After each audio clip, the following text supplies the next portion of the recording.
Hello everyone, this video was kindly requested by the War Room Collector, and that being we're going to take a look at the Mark IV helmet, or the NATO Mark IV as some people refer it to, but it's really, the true designation is the Mark IV. Now this one is a pretty early example, so without any further ado, let's take a look at it. So here we have the NATO Mark IV, or the Mark IV helmet. As you can see, this one has been painted black. And that's actually, as you can see, that is the brim right there. It's all original paint.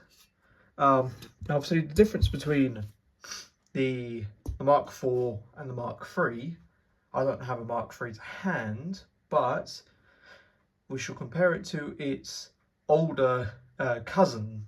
The older cousin to the Mark IV is obviously the Tommy helmet. Now, because I don't have a Mark III, the Brody helmet will be a stand-in for the differences. But basically, they wanted to replace the Brody helmet because this design was, I'm going to say, outdated for the time. And so they obviously wanted a helmet that was a lot more larger.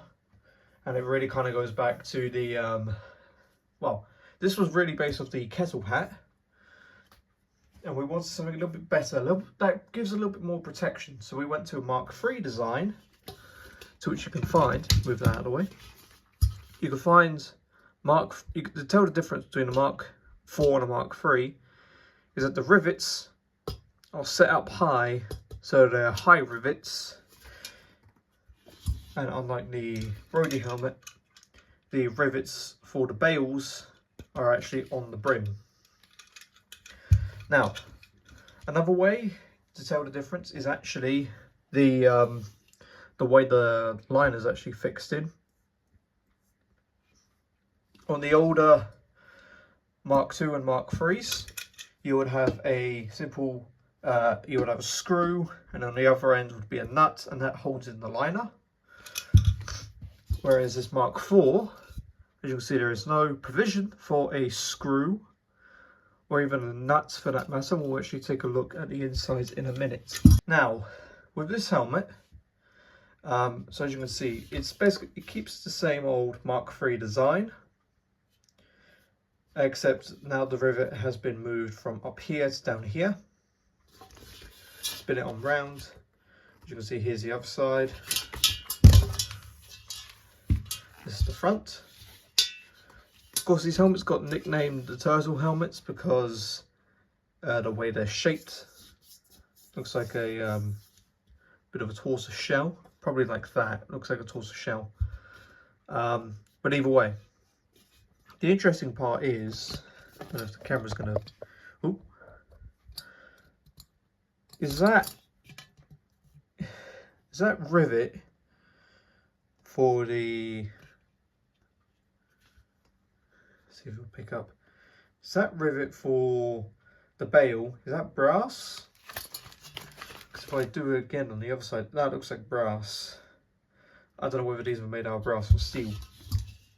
But either way, the Mark IVs were introduced from the 1950s. So this would be just around the time national service was introduced. Of course, Mark IIIs would be used, well, they really came to service about 1943, 1944. The first combat use was Normandy. So, let's take a look at this one. Now this one, like I said, has a different style liner. And it has the much more simplified, elasticated green chin strap. So as you can see, it's just a simple strap with a brass end.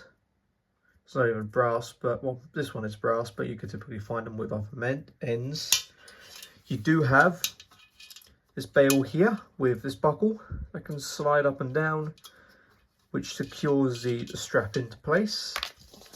And on the other end, you have another bale, this time with just a sewn in end of the chin strap. And of course, the prevalent eyed among you, if I actually move the chin strap out the way, the prevalent eyed among you would have noticed that the liner is different.